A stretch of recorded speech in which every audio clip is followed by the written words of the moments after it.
Hello, hello mga mares pares. Ito na naman ako nagpapali. Ang mare nyo feeling, magaling advice.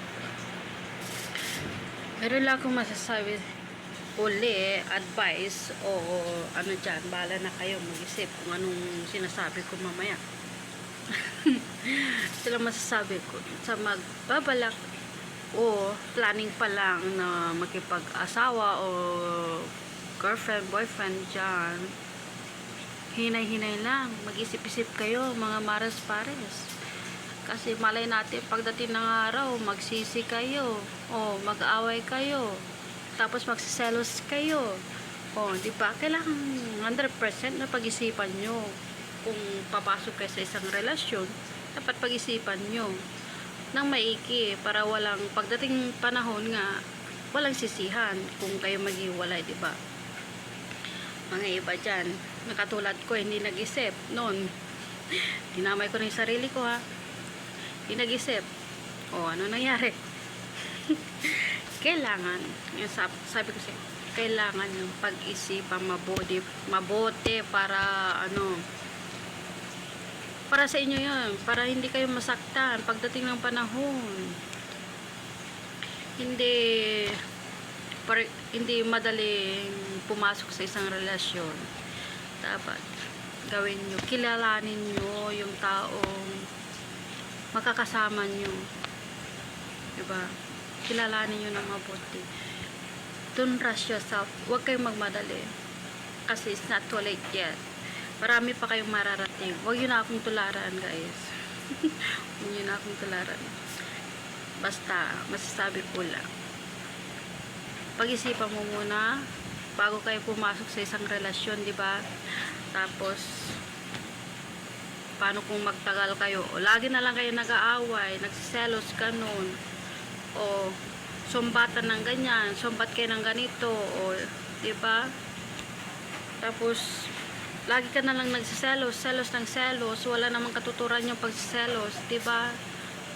Huwag ganun. Huwag nyong i-ano yung mga problema nyo. Diba? Kaya pag-isipan nyo. Hindi yung sinasabi kong hindi ko yung sinasabi na nagmamagaling ako, ha. Talagang naranasan ko yun. Pag-isipan nyo na mabuti para maging maayos ang iyong mga relasyon pagdating ng araw, walang sumbatan, walang masasaktan, di ba? Saka kung ayaw mong ma-share naman yung partner mo, di i-padlock mo, kulong mo, o kaya tago mo yung sose kung napadlock mo na para hindi mapunta sa iba. Joke lang. Saka tiwala lang ang importante sa isang relasyon. Tiwala at loyalty. Huwag kayong magsisinungaling sa iyong relasyon kung nagrelasyon na kayo, kung meron na kayong relasyon. Huwag na huwag. Kasi dyan masisirang yung mga relasyon, mga guys, mga pares, mares, diba? Pag-isipan muna. Kung mayroon kayong mga plano, pag-isipan yung mabuti. Hindi yung nagmamadali. Bawal yan, yung rush na yan. Diyan ka madadali, yung rush, puro rush. Walang ka plano-plano.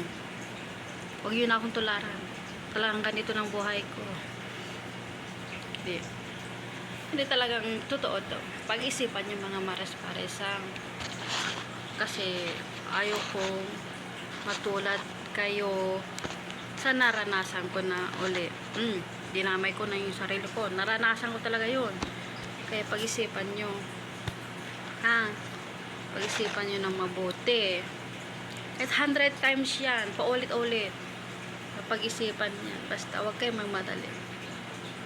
Advice ko lang sa inyo. Sana huwag kayong magalit. Kasi concern lang ako sa inyo mga mares-pares, ha. Yun lang muna. Kung meron kayong gustong itanong, magtanong kayo sa akin. Kahit wala akong alam, tanong lang kayo.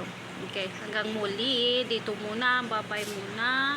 Mga mares pares, thank you.